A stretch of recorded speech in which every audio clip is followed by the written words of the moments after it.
John, welcome to the show. It is absolutely amazing to have you on, kind of talking about it off camera, but very full circle moment. I had Haley Perlis on my show thanks to one of your podcast episodes, and now I'm having the actual podcast, I guess we could say host or co-host. Mhm. My first question is Okay. the Winter Olympics just happened. It's currently February 2026 when I record this episode. And before the closing ceremony, they had this show that was called Nor Dash Way. And pretty much all it was the Olympics were showing how Norway has gotten most of the gold medals compared to all the other countries. According to The Guardian, they've won more than anybody else for the past 12 years, right? Mhm. So they were saying that their approach as far as in Norway is they let the kids be, first of all, creative what they want to do. They have a lot of different variety. They let the kids actually choose what direction they want to take their life in. And if they don't enjoy something, they're not forced to do it, right? Mhm. For you, you started the Changing the Game project in 2012. And a lot of what you focus on is making sure, children prioritizing joy, development. It's a child-centered focus as Mhm. opposed to, the hard grind, all of that stuff.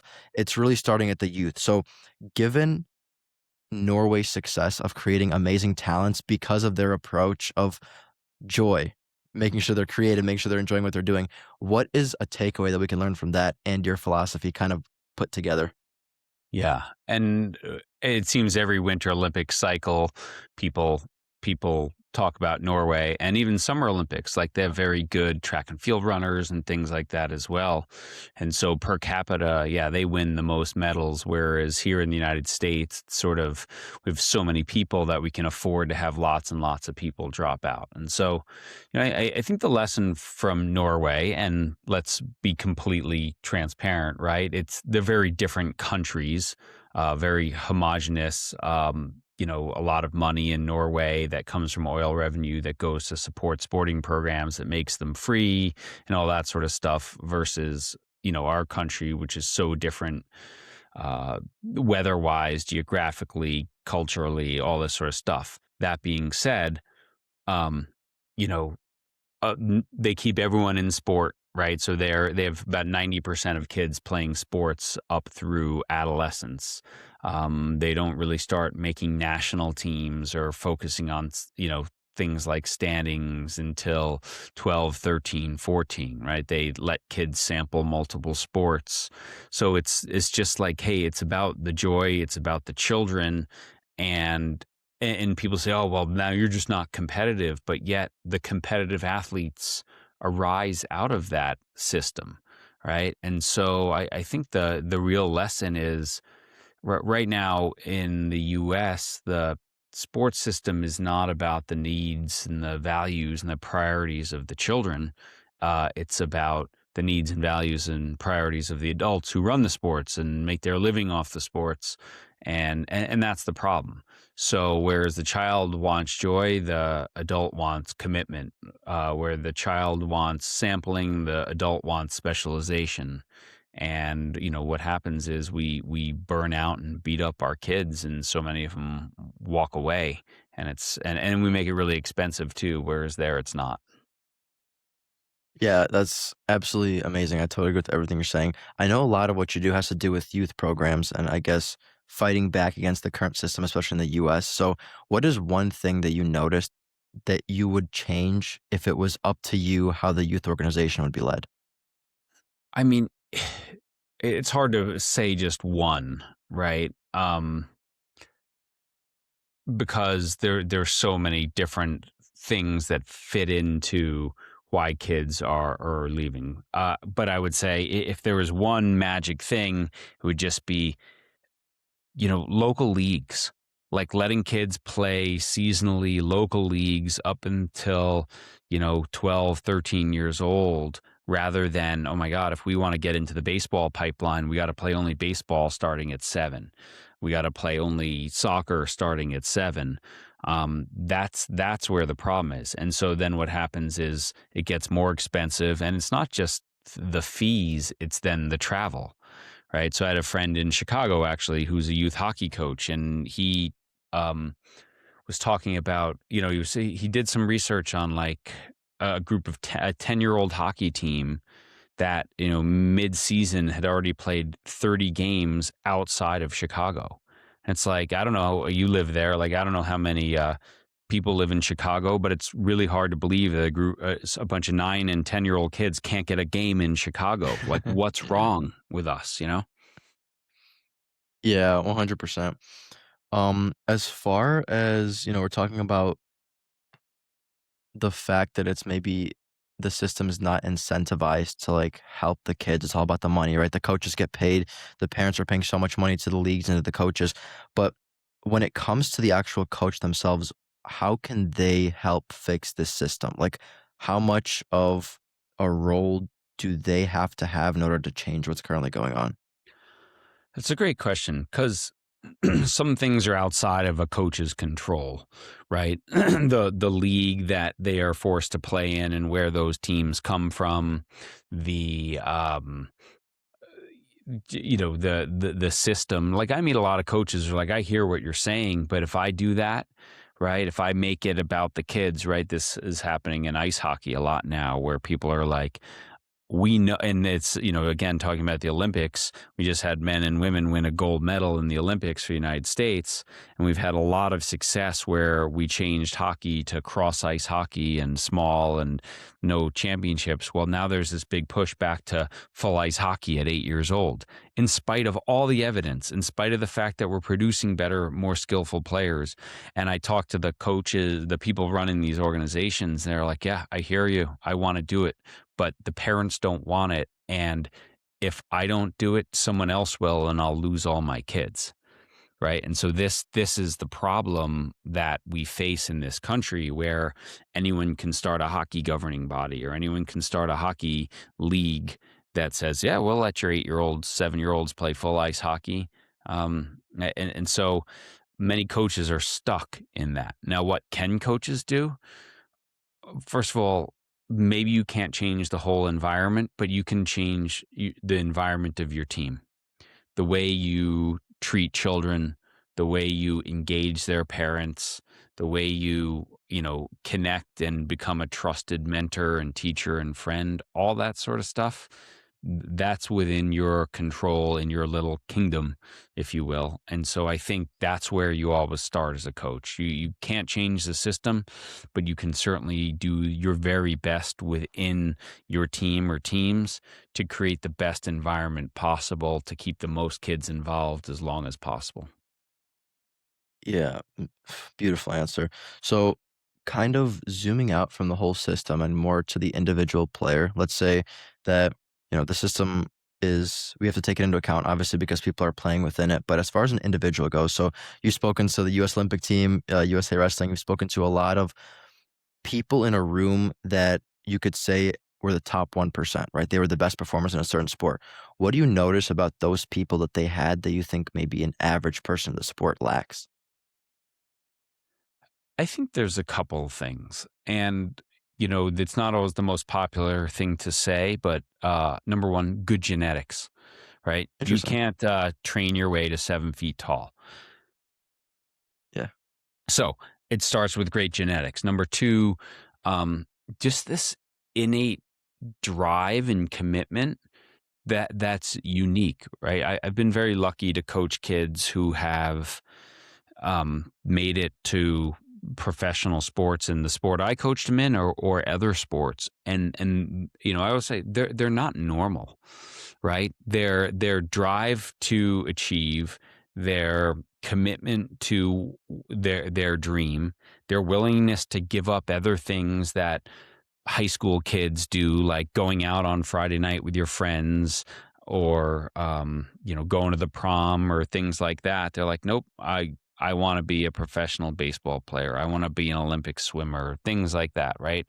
Like, they're driven differently. And I don't believe you can make your kid be like that, And that's why, they have siblings who aren't like that. And there's nothing wrong with those siblings. It's just these kids are really unique. And so I think um, there's just something about the drive, the commitment of truly elite performers that's different. Now, those same psychological characteristics that lead them to great success can also, eat them up and burn them out and churn, right? They're not necessarily things that we would look as healthy. There is a little bit of sort of self-centeredness that's required, a little bit of Mm, ruthlessness that's required to get there that doesn't always play well with the rest of the world. So we're really good at looking at the unicorns who make it, but a lot of people who maybe had all that stuff but then had a really unfortunate injury or something, they have a big shift to make in their lives when they're out of that sporting realm in order to, uh, you know, play nice in the sandbox, if you will. yeah. Speaking of unicorns, so you talked for your second point, you said the innate drive, and then first point you said good genetics. You had Steve Kerr on your podcast, and he's coach of Golden State, and he coaches Steph Curry. And Steph Mm. Curry is somebody who didn't have good genetics, but he did have the innate drive, which made him a really good 3-point shooter, right? I'm not extremely familiar with basketball, but this I do know, right? Do you think that if somebody was born with a lack of good genetics, their good drive can make up for it? Well, first of all, I mean, Steph Curry's dad played in the NBA, so he didn't have bad genetics, right? He wasn't Okay, going to be okay, 7 yeah. feet tall, but he also, had a dad who played in the NBA, who was a great shooter, who understood the mindset and the mentality that it would take. And then, you know, Steph was just a late bloomer, right? Went to Davidson College, everyone, so he always had this thing, and then it all just clicked. So, I mean, here's the thing. You don't control your genetics, right? So what we really need to focus on from coaching or athlete development is what are the things that are within your control, because you have an influence on those things, right? You're not influenced by, where you were born. You can't change that, right? You're probably not going to be an Olympic skier if you were born in the Sahara Desert, right? It's just, it's not in your windshield. Um, but if you're born in the Rift Valley in Ethiopia, you might be a elite runner because there's tons of elite runners there, and you're like, oh, that's it, and I could do Mm, this because people from my village do this. Um, but something like your hours of practice, right? You control that. So your drive and your motivation, you control that. Your choices that you make around nutrition and sleep and taking care of your body, you control that, right? So there's research now, a lot going out. A guy named Joe Baker in Canada does a lot of this. What are the called the psychological characteristics that are great indicators that you might be good, right? Are you coachable? Are you teachable? Um, these things you control, focus on those. Don't focus on the things that you have zero control over, like how tall you're going to be. and what are some of those psychological characteristics? Well, I mean, we've talked about them. I think resilience is one of them, right? This innate drive, this ability to ability to overcome mistakes and move forward, uh, uh, an optimistic mindset versus pessimistic mindset, things like that. There's a bunch of them, but I think we kind of hit on some of the big ones there. That if you have those or you train those, you have a pretty good chance of making it, because no one gets there without trauma. No one gets there without setbacks. But how do you view the setback, right? Your Mm, attitude towards that setback, your willingness to learn, your patience sometimes, all that plays into it. yeah. John, you talked a little bit about coaches, kind of going back to, Steve Kerr. What is the role of a coach? Are they responsible for making sure that people perform up to a certain standard, or are they responsible for unlocking something that was hidden inside somebody that they didn't know about? Um, I tend to agree more with the latter of what you said, right? That people have this in them, and they have this spark, and your job is to fan it, right? Mhm. That I tend to sort of think that the first rule of coaching is do no harm, right? get out of the way sometimes and fan that flame. I think the idea that you're going to take someone who is not motivated and drive them to this thing, it's probably just not going to happen. But what you could do is have someone with a spark, and you could douse the flame, right? And that's where I think coaches, we have to be very mindful and very careful about our actions, and also especially, you know, making early decisions and deciding at a very young age, oh, this guy's not going to make it. Like, we just don't know. I just had this guy on the podcast named Chris Maleo, and he was just sharing. It's an awesome story. He wrote this book called The Cheerleader. And it was about an assistant football coach that he hired for his high school program in New Jersey. And the coach, a guy named Frankie Knieve, had cerebral palsy and was nonverbal. And he hired him on his staff, and he said, we learned so much from Frankie. But he told a story about this meeting of this one kid, and they're in a coaches meeting talking about the depth chart, and they're like, yeah, you know what? Why are we spending time on that kid? He's not going to help us this year. And this coach, Frankie, typed in, because he couldn't speak, everyone matters, right? And he said it shifted the room, and they poured into this kid. And lo and behold, the kid's senior year, he's the third string quarterback. They're playing their biggest rival in the playoffs. The first two guys get hurt, and this kid comes into the game and throws a winning touchdown. Wow. Because of a decision years before that everybody matters, right? That we shouldn't write someone off right now. Most of us are not we're not picking the Olympic team. Right? We're in youth development, working with young kids who haven't gone through puberty, and we have no idea what they're going to be like in a couple of years. And yet we're making selections and assuming that we're right, and turfing kids out of the system before we even have a chance to know if they're going to be good. Yeah. When you look at elite performers, how much of it belongs to the player as opposed to the coach? I would say it's almost all on the player. It's almost all on the athlete. I can't give you a percentage, Sure, right? sure, I I understand. think Yeah. probably everyone's different. Now, my favorite quote about coaching is this guy Bill Beswick. He said, "A coach is someone who takes you to a place you've never been before and probably wouldn't get there on your own." Right. Wow. I like that. Right. So it's like the coach sees something in you that maybe you don't see yourself, and gives you tools or creates the environment that allows you to pull that outside of yourself. And I like that. And so a great coach pushes and says, Elon, now do more. Right. Great. Now do more. Now push one more, right? That's it. Out of a place of love and trust and respect for the athlete. And so yes, of course they have a role. And I think most athletes will credit coaches who made a huge difference in their life. But Yeah. I think a lot of it first comes from within, and a coach is more likely to do harm than good if they're not careful. Yeah. So how can people go about finding this type of coach? Oh, wouldn't that be nice, right? It's like we have Yeah, Angie's right? List to find a plumber, an electrician, and Mhm. all Yeah. these things that we spend all this time looking at reviews, and then we sign our kid up and we know nothing about their coach, right? So I think we have to, as parents, like, do our homework and look beyond. Oh, how many kids did this club send on college scholarships?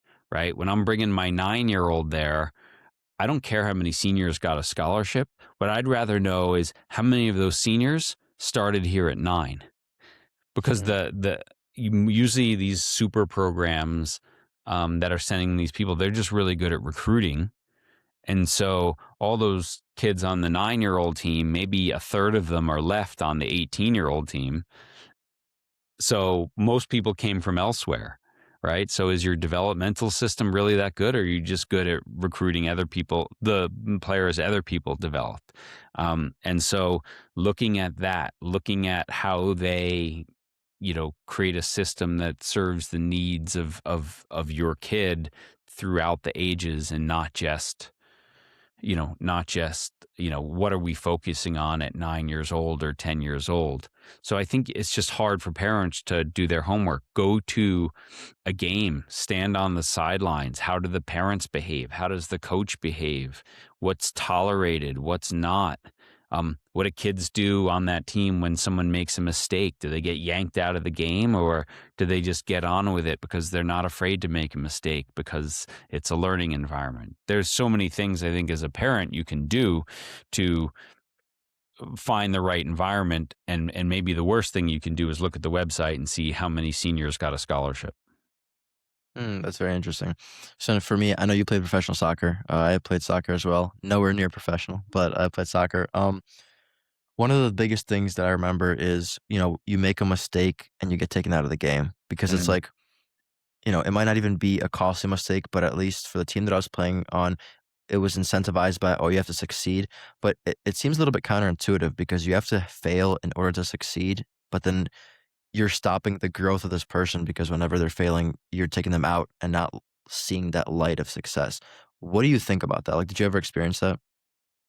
Yeah, I mean, I've seen it, and it's the worst type of development environment. I certainly played in that sometimes. I think I was pretty lucky as a kid. I had coaches who let you play. I had, one of my most impactful youth coaches was a full Israeli international and represented his country, and he was really patient with stuff like that. He was a good, kind man, I think, and that when I think of that, I'm like, that was good. And so, I mean, you think about that, right? Like in any aspect of life. So I say this to coaches or parents: if you make a mistake and you're going to get yanked from the game, I mean, if you asked me one bad question and I hung up on you, it wouldn't be a really fun podcast for you, right? Yeah. And it also, like, you're nervous, you're afraid, and now you're cautious, right? So in soccer, if I'm going to get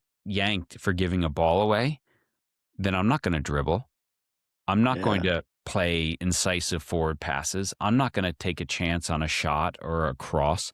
I'm going to pass it square and I'm going to pass it backwards. And none of those things are going to make me a good player 4 years from now, right? But if I'm afraid, I mean, like when I coached young kids, you would know this, right? Like 10, 11, it's sort of that age where you're like getting, okay, pass it back to the goalkeeper, right? So we can keep possession.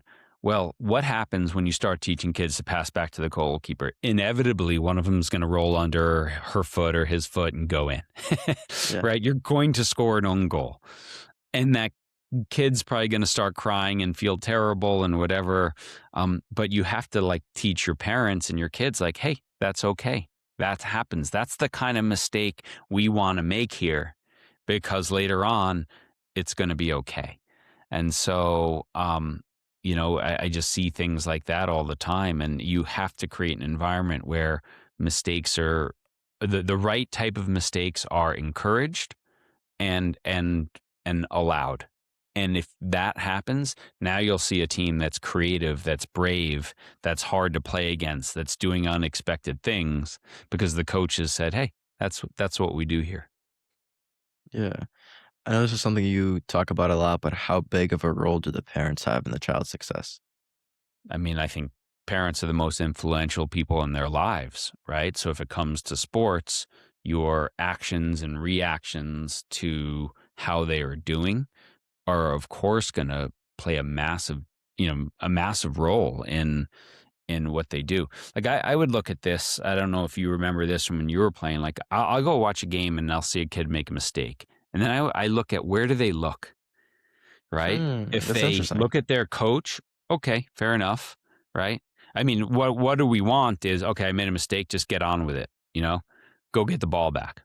Great. They look at their coach, maybe they're a little afraid of their coach. If they look at their mom or dad when they make a mistake, that's a problem, right? That's a problem. So parents play a massive role, and I think it's super hard. I did this talk last night with a bunch of little league coaches, and we were talking about like parents are, and the coaches, and these little league coaches, they're all parents too, right? They're all most of them are coaching their own kid, and they're like, stressed, scared, right? I don't want my kid to miss out. I don't want to fail my child. And so because of that, we steal the reps. We push them and we force them to do things so they don't fall behind. And sometimes we never ask our kids, well, exactly, what do you want from this? And so yeah, we play a massive, massive role. But it's the kids' childhood. They need autonomy. They need enjoyment. They need intrinsic motivation to develop. It can't all come from you. Yeah, that's a interesting topic. I think that's something that people neglect is like, okay, you have the coach, you have the player. People don't think about the parents because the parents, they spend all the time, like students, not students, but players could be practicing, they have their games, but then when they're not there, they're with their parents, right? So like the parents are saying, oh, do this, try that. It's interesting because like when I'm thinking back to my soccer days, I remember my dad used to always go to my games and I think it was a little bit of both. Like I had pressure that my dad was watching me, but I don't know how much of it was like in a bad way, like it was kind of more like I just wanted to like I wouldn't say impress, but like it's like he took the time to be here. I really appreciate it. So I kind of want to do good for him. I think that's Um okay, don't you? yeah, yeah, totally. That's not the wrong I don't think that's the wrong type of, that's presence by your dad, Yeah. and he's making the commitment to be here or to drive me wherever we're playing. I think that's fine. Like that's okay, right? If when you get in the car afterwards and he's like, Elon, you did this one wrong and this wrong and this wrong, like that's the wrong type of pressure that then makes you tight and tentative and scared when you're trying to play. Yeah. So then how can we instill confidence in the kids from a young age? Well, I think confidence comes from a couple places, right? First of all, confidence comes from competence, right? I can't tell you, you're so great at soccer, you're so great at soccer. That's not going to make you great at soccer, right? Yeah. So it comes from putting in the work, right? If you are in the best shape of your life and you've been training more than ever and your touch has gotten better and you've worked on your shooting and your weak foot, you're going to be far more confident stepping onto that field because no one here has worked harder than I have. That's confidence, right? So confidence is earned. Um, Now, I think what we can do is if we're overly critical about mistakes, we can chip away at people's confidence.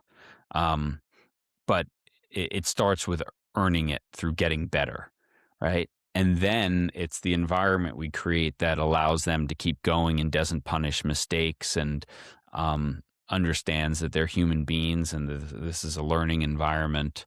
That's where we have to kind of get to next. So I think it starts there, and then it starts with having people believe in you. So your parents' belief in you, but like your coach believe in you, teammates believe in you. That's where I think that's where real confidence comes from. Yeah. On episode 353 of your podcast, you had Michael Gervais on. I'm a huge fan of Michael. I've been following him on Instagram for like ever now. And he said something that was interesting. So he said in the beginning, he said the first rule to mastery is working from the inside out, which I thought was Mhm. interesting. And you just mentioned that the confidence comes externally, kind of internally. So how much of it, and I think at what stages do you think it's more important to start from the inside and work out compared to waiting for the outside to come in, if that makes But sense? yeah, I mean, I think what Michael Gervais talks about a lot is like I think his book was all about fear of other people's opinions. I think he called it Yeah, yeah, FOPO, right? Of that when you are letting the external noise drive your actions and what you do, you'll never, you'll never, when you seek to be liked by others, you're giving up your autonomy because you do not control that, right? yeah, When you seek to be respected by others for your work, for the standards you hold, right? That's not giving up autonomy, right? Because I don't control whether I can do everything and someone might not like me, yeah, right?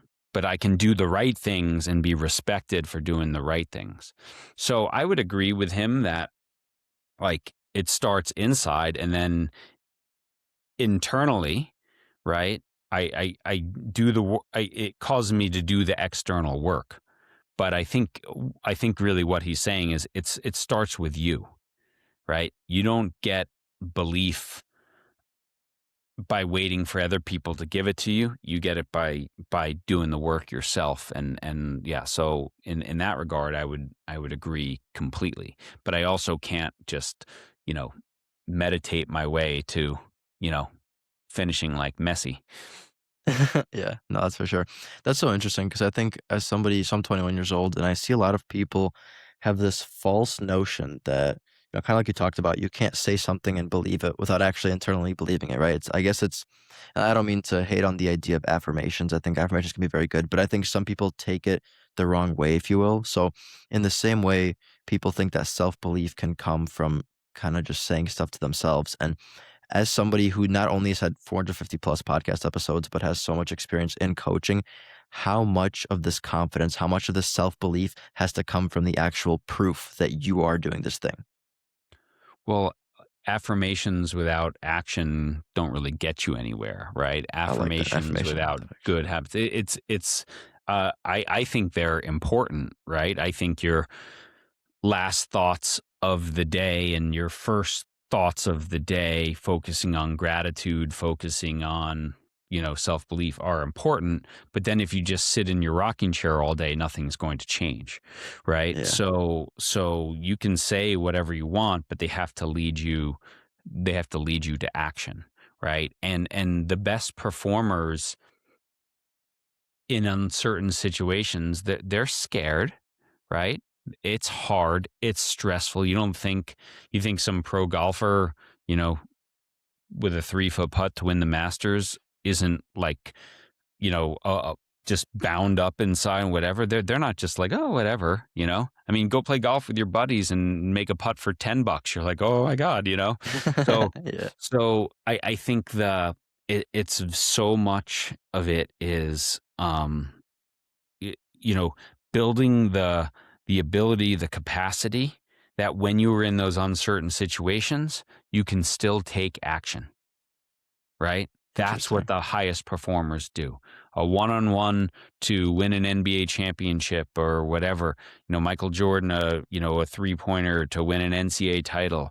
It's the capacity to take action in that moment and not pass the buck, not freeze, not whatever. And I think that's what sometimes we forget when we tell kids, "Oh, don't be scared," or "You shouldn't be nervous," or "Yeah, you should because you care." Right? Yeah, If you care, you're going to be nervous. There's going to be stressful. If the outcome is uncertain, all those things lead to um, anxiety, sweat, dry mouth, whatever. And you still have to take action. And if those who can take action, no matter what they feel, they're the ones who usually do the best. yeah. So you mentioned affirmation without action doesn't get you anywhere, but what about the other way around? Action without affirmation.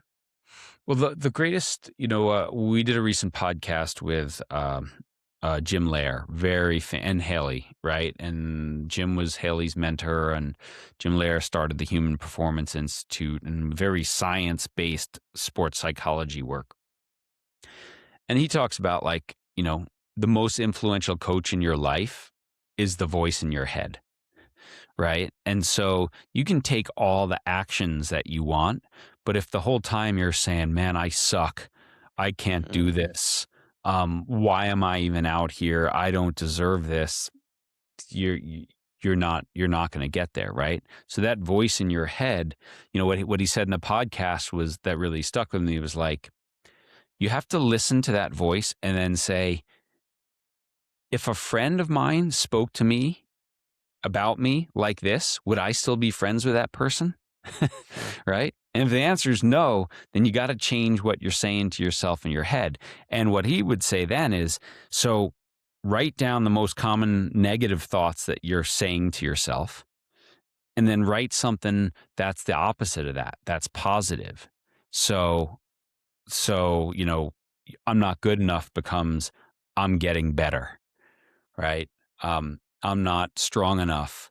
I'm getting stronger, right? And so practice, right? Write down what you're going to say and then practice saying that. And he told the story of doing that with like Andre Agassi and Jim Courier, right? Top tennis players, of taking the negative self-coaching, turning it into something positive, and then making it a habit, and what a difference it made in their performances.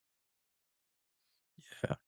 Do you think that negative, I don't want to say negative self-talk, but negative thoughts can be the fuel to make you take action, or it's all bad? Yes, I think they can, right? Um, Trying to think the name of the book. I think it's called Power and Force. This guy, Dan Hawkins, and he talks about the energetic qualities of different emotions. And so, Okay. very low energy ones are things like shame, despair, hopelessness, and high energy things are love, optimism, things like that. But one of the, you know, towards the bottom is like anger, right? That's a low energy emotion, but we can act out of anger, right? And we also certainly can act out of fear, right? Get chased by a bear, see what you do. You're probably not just going to sit there, right? So we can act out of those things, but over time, coming from those places is far less productive than coming from a place of hope, of love, of higher energy emotions. So yes, you can certainly do that, but you'll also eat yourself up inside if all you're doing is beating yourself up. Yeah, I totally agree. I think that's very interesting. I only think about that because I feel like for me to get the podcast going, it was a little bit of kind of like, I wouldn't say anger, but just more like, come on, what am I doing? Like maybe I don't know, like Significance, yeah, like yeah, maybe who that's am what it I to was. do this type thing. Yeah, that like imposter syndrome for sure, but I think that came along the way. But I'm saying to first start, maybe just kind of fear that like I was just letting time go by and I'm not doing anything, and then I just found the thing, right? But that's very I wish interesting. I thought like that at 21. I was just like, oh man, look, it's a powder day. Let's go skiing. So way ahead of Yeah, me. well, I appreciate it. You don't want to see me ski, by the way. That's not a good recipe. It's a recipe for disaster. But something that I love, especially when I have podcasters on my show, is I think people don't understand the levels of intelligence that podcasters have. I think I am an exception. I do not have a level of intelligence, but I'm just saying that it's so cool for you to speak to so many different types of people. You get so many different types of experiences. So I love picking the brains of podcasters because you guys have an immense knowledge of stuff, especially for you performance. If you could theoretically, if all of your episodes disappeared, if I guess all of your experience was gone and you could only share one message that you remember in your 450 episodes, I know this is a lot, a big loaded question, but what would be that one thing that stuck with you? I would have to, because I'm Irish, answer a question with a question, which is I think because we have like coaches, right? And we have athletes and we have scientific people, that answer might be different, right? For Sure. them. The big takeaway. Um, from a coach standpoint, the biggest message across all these incredible coaches we've interviewed is it would be, the best coaches win the relationship game. Hmm. That high level coaching is all about relationships. Knowledge of the sport matters, but it's maybe 20% of it, right? Human connection, understanding people, that's where the best of the best really excel. That's an amazing point. So, with that in mind, how can teams learn to build an unstoppable culture? Well, first, I think you have to define it, right? You have to put down on paper as a group, who are we? What do we stand for here? Right. And then agree as a group, are we all willing to be held accountable for these things we just said we want to be? Right. And then you go about every single day getting a little bit better and holding each other accountable for it. I'm working on a new book now around team captains, and this is, we reached out to a lot of captains and coaches and said, what is the biggest challenges that you face as a team captain. And probably the number one is balancing friendship and leadership, right? Mm, Holding your friends accountable to the standard, risking that friendship because the team and the culture matter most. And so this is, I think, uh, a huge thing when it comes to culture. So we have to define what it is. I have to agree that I'm willing to be held accountable, and I'm willing to hold all of you accountable. And then the coach comes in as like the ultimate, but it's far better when teammate to teammate, first self accountability, then my teammate holds me accountable, and then my coach holds me accountable, not just the coach and everyone else just tries to get away with stuff. So I think that's where culture starts, is these agreed upon values, covenants, pillars, whatever you want to call them. And then this day after day accountability to the standard that we have set, right? Not a rule, but a standard that these are the things we aspire to be every single day. yeah, that's an amazing answer. So we heard the coach's side of it. You said culture, making sure the team, where I guess the coach wins the relationship game. Now, what about the professional soccer side of you? What would you say in your hundreds of episodes has been something you wish you knew earlier? I mean, I wish, because I was, a team captain in high school and college. Like, I wish I got taught about leadership. Hmm. I think I could have been a better leader.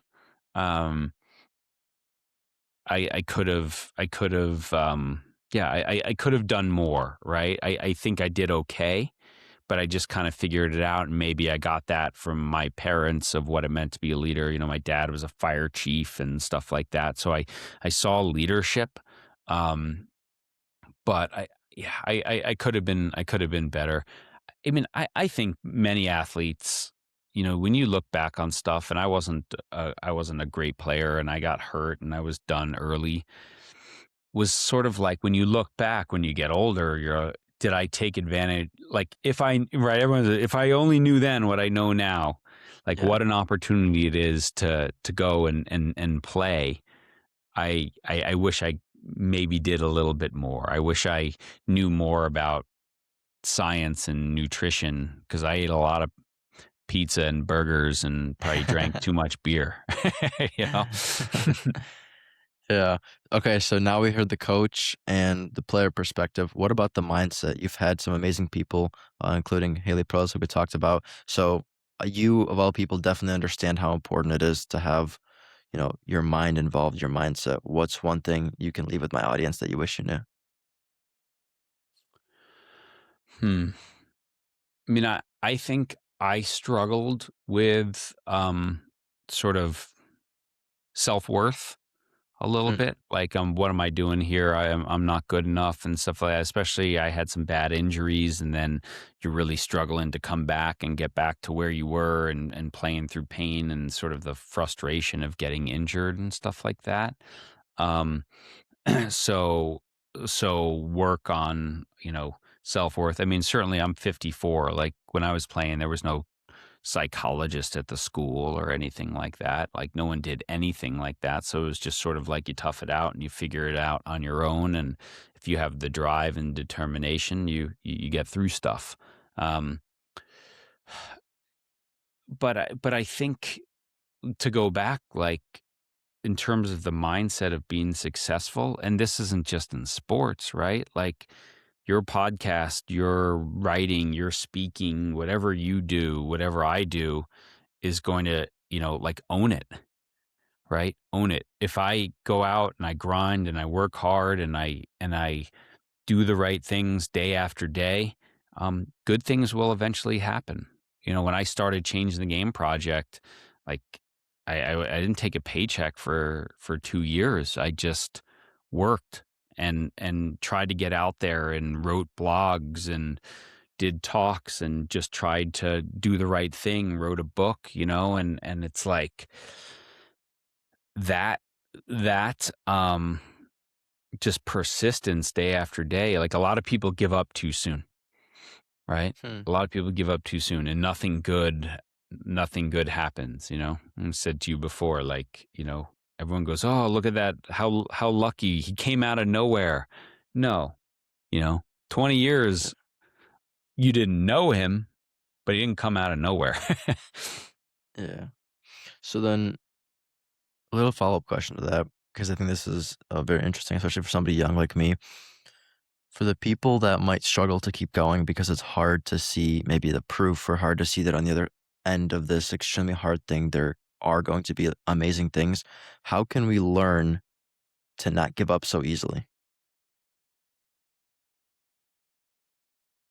I think I think a big part of stuff is, I don't want to say it the wrong way. There's a guy named Brad Stulberg just came out with a book called The Way of Excellence, right? And he talks about like attaching. I'm going to say it wrong, but it's like if you feel a strong purpose in the work that you're doing or the goal you're pursuing, you're going to push through down moments. If you don't feel any purpose behind it, right? If you feel like, oh, this is a waste of time, or I'm just going to dabble, um, then I think it's really hard to push through those difficult moments. Not everything should be pushed through either. and Yeah, and I can't tell you what that is. Like sometimes grit or resilience can be a detriment because you keep pushing an idea that nobody wants, right? If you're interesting. building Yeah, product X and no one wants product X, I don't care how hard you work, no one still wants product X, right? And so, but recognizing that. And so, you know what helped me like push through when I started changing the game project was when I would be on an airplane and I'm flying to a talk and I'm sitting next to someone and they say, "What do you do?" And they're, my age or older and, and they probably have kids. And I say, "Oh, I work with schools and sports clubs and do coach education and, help parents support their kids." Not a single person ever said, "Huh, that's weird. I don't think there's a need for that." Right? interesting. Everyone was like, "Oh my God, you should come to We my need kid's you. school." We need you, John. Yeah. Right? No one ever said, "Wow, that sounds stupid. Does anyone need you?" Right? So it's like I knew it was out there and I just had to keep showing up and being authentic and offering something and building trust. And if I did that, eventually people would find out about me that, hey, I was offering maybe something that could help ease a few pain points. Yeah, John, that's awesome. That's something that I think I'm struggling with a little bit, like especially in the past couple of years, because it's tough. I mean, especially I'm young, like it's hard to know what the world's really like. I'm living in a little bubble myself, so it's interesting you were talking about that. I wrote down here that I feel like maybe people have a misalignment problem, right? Like, because I totally agree with what you're saying. I mean, for my podcast, I've done one episode every week for over 2 years, and it's because I didn't give Amazing. myself a choice. Yeah, Yeah. it's like this is the thing I'm willing to do. Like, I joke about it, but like if I get hurt, if I go to the hospital, like how am I going to upload another podcast episode? That's the first thing I'm Yeah. thinking about. So I don't know, it's interesting. You know what though? Um, Let me just say congratulations. Like Thank you. what an unbelievable discipline to do that, right? We're at 470 weeks. We haven't missed a week. One time we Yeah. missed it a bit because the auto publisher broke down, right? But Yeah. other than that, we've never missed a week, right? And so it's like, and that discipline of going is so important because on the weeks where if I had ever missed a week, it would be so easy to miss two.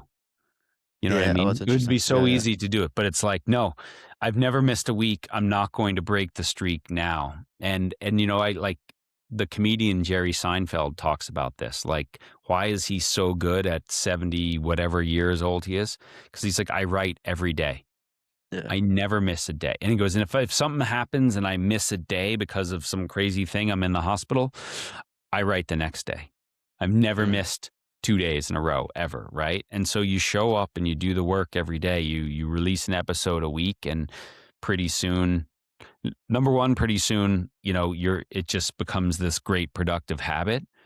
But number two, and you're probably there, you have enough episodes that if you're in the hospital, you can go replay one, and that works too.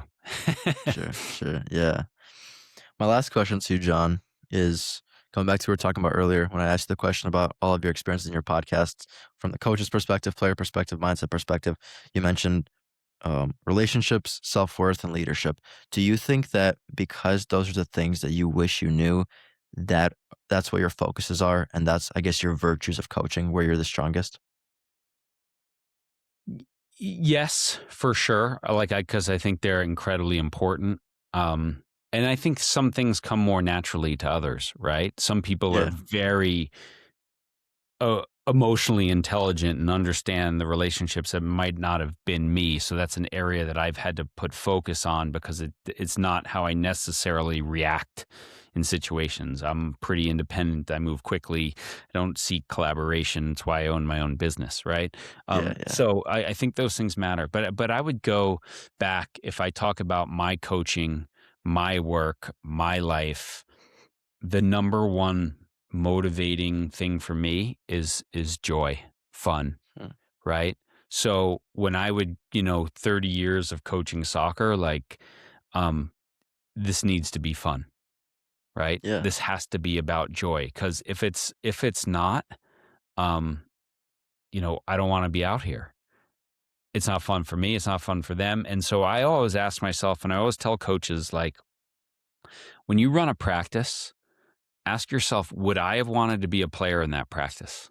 If Oh, the that's answer is awesome. no, you probably shouldn't do it again, right? But if you're like, Yeah. yeah, that would have been awesome. I wanted to get the boots on and go play, Oh, that's then it yeah. was probably a good thing. Your players enjoyed it. And I always felt like it was a success when I sort of like, all right, grab the cones. And guys are like, wait, what do you mean? We're done? I'm like, yeah, 90 minutes. No way. They don't believe Yeah. it. And I think that's really cool. Oh, that's awesome. John, dude, thank you so much for coming on the show. I had such a good time speaking. Where can people find you at? Any links, shout outs? Yeah. Well, first, thank you, man. You're doing amazing stuff for a young guy. You're decades ahead of my thought process when I was 21. So, just keep showing up, man. You're already showing up every week, and that's amazing. So keep going. And I expect to hear big things from you. For me, changingthegameproject.com is kind of the mothership where you can find our podcast, which is called Way of Champions. You can find, sort of our, members area, which is all these courses and stuff that we've done. I think my brother just looked it up for me. I have like 241 blog posts on there and 470 podcasts. So you can really go down a gigantic rabbit hole if you want to. But that's the best thing. All the books are on Amazon. Every moment matters for coaches, the champion teammate for athletes, and changing the game for parents. For my listeners, thank you for listening. I'll see you next Tuesday. And let me also, again, recommend John's podcast. This is The Reason We Met, and it's awesome. One of the best podcasts that I listen to. Thank you, and I'll see you guys next Tuesday.